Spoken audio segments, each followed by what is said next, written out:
Kisah tukang sol sepatu dapat pahala haji mabrur walau gagal berangkat.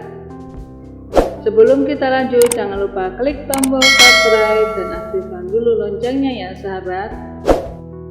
Terima kasih. Segala sesuatu sudah ditakdirkan oleh Allah Subhanahu wa Ta'ala, termasuk gagalnya pergi ibadah haji.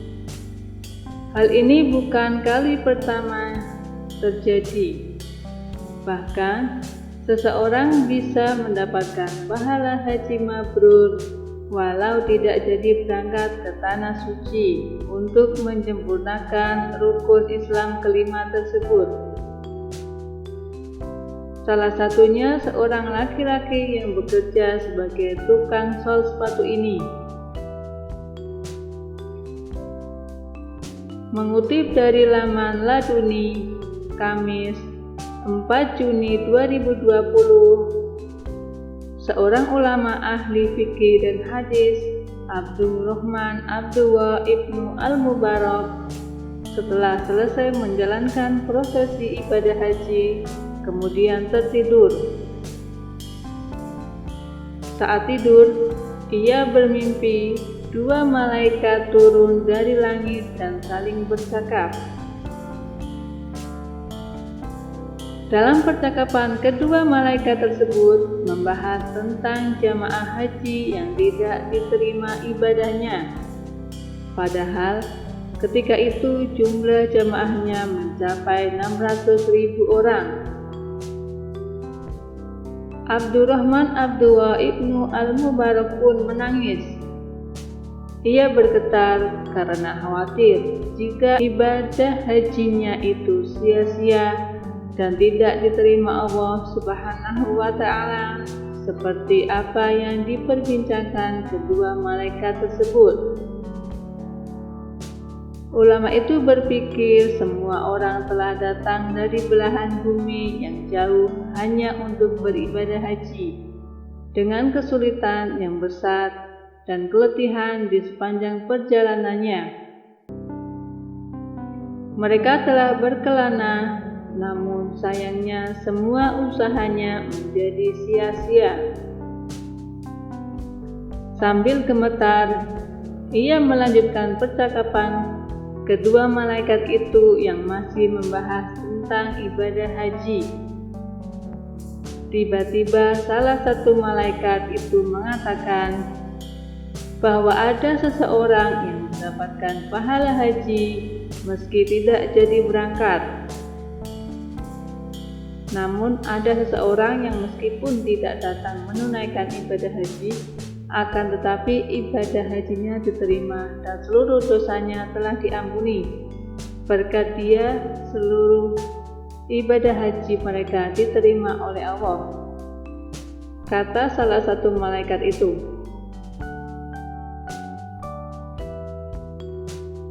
Kenapa bisa begitu? Itu kehendak Allah. Siapa orang tersebut?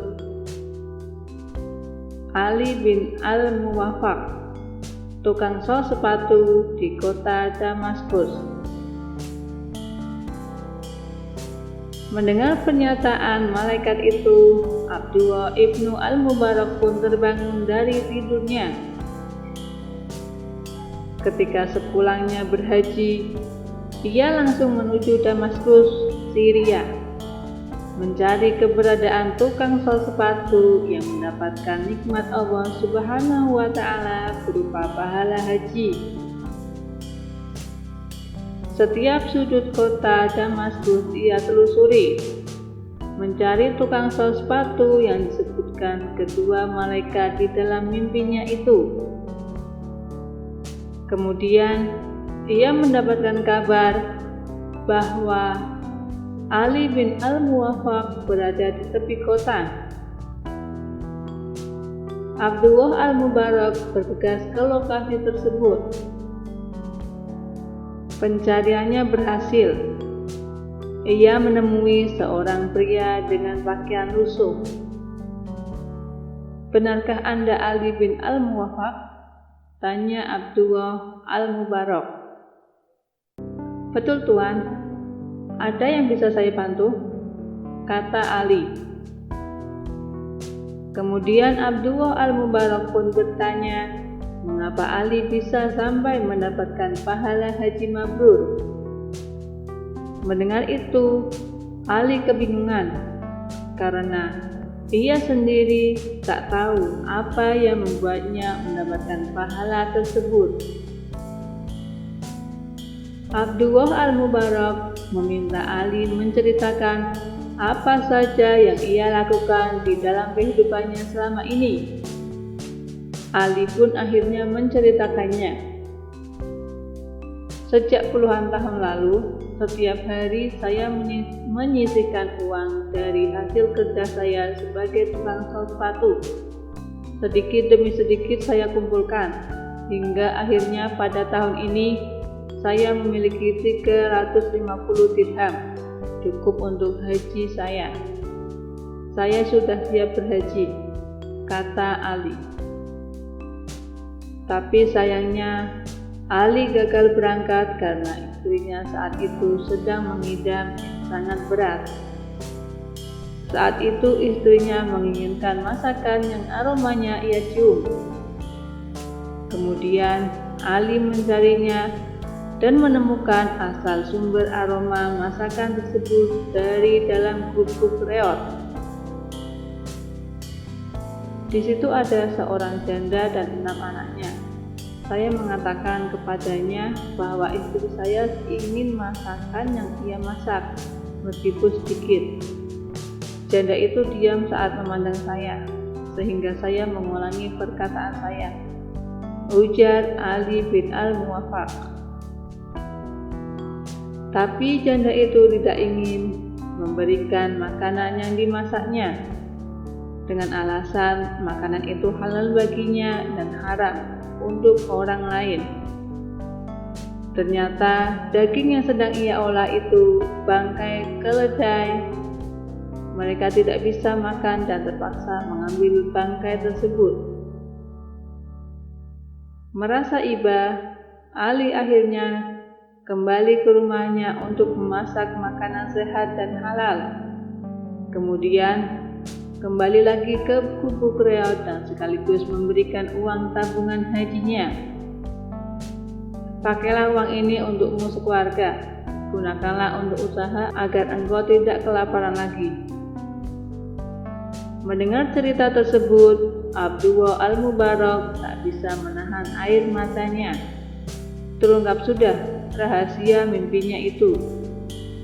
Ternyata inilah amalan yang dilakukan oleh Ali bin Al-Muwaffaq sehingga Allah menerima amalan hajinya, meskipun ia tidak berkesempatan menunaikan ibadah haji.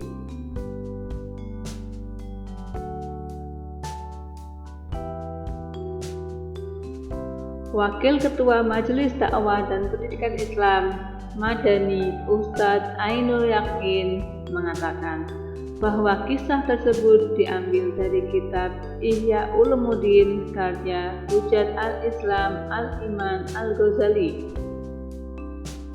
Asrar al-Hajj atau Rahasia-Rahasia Haji. Dalam bab ini diuraikan tentang keutamaan haji, kota Mekah dan Ka'bah, jumlah rukun dan syarat, tentang amalan perbuatan zahiriyah dan berangkat, dari berangkat hingga pulang haji, dan juga segala adab tata krama haji serta rahasia-rahasia yang tersembunyi dalam amalan batiniyah haji. Kisah dari Imam Al-Ghazali dalam kitab Ihya Ulumuddin bisa menjadi pencerahan buat kita. Hikmah dari kisah ini sangat besar. Nabi Muhammad SAW bersabda, yang artinya dari Jabir radhiyallahu anhu, Nabi SAW bersabda, haji mabrur itu tidak ada balasannya kecuali surga. Rasul ditanya, apa tanda-tanda mabrurnya? Nabi SAW menjawab, senang membantu, memberikan makanan dan santun dalam berbicara. Berniat ibadah haji dengan sungguh-sungguh, menyiapkan diri dengan keteguhan hati dan totalitas kepasrahan, ikhtiar serta kesadaran diri untuk meraih keutamaan adalah proses yang dikejar oleh Allah Subhanahu wa Ta'ala. Walaupun mungkin tidak kesampaian dalam melaksanakan ibadah haji tersebut, dikarenakan beberapa faktor atau kendala, sehingga belum terlaksana atau tertunda. Demikian kisah yang bisa kami sampaikan. Semoga kisah ini menginspirasi bagi kita semua ya sahabat. Terima kasih.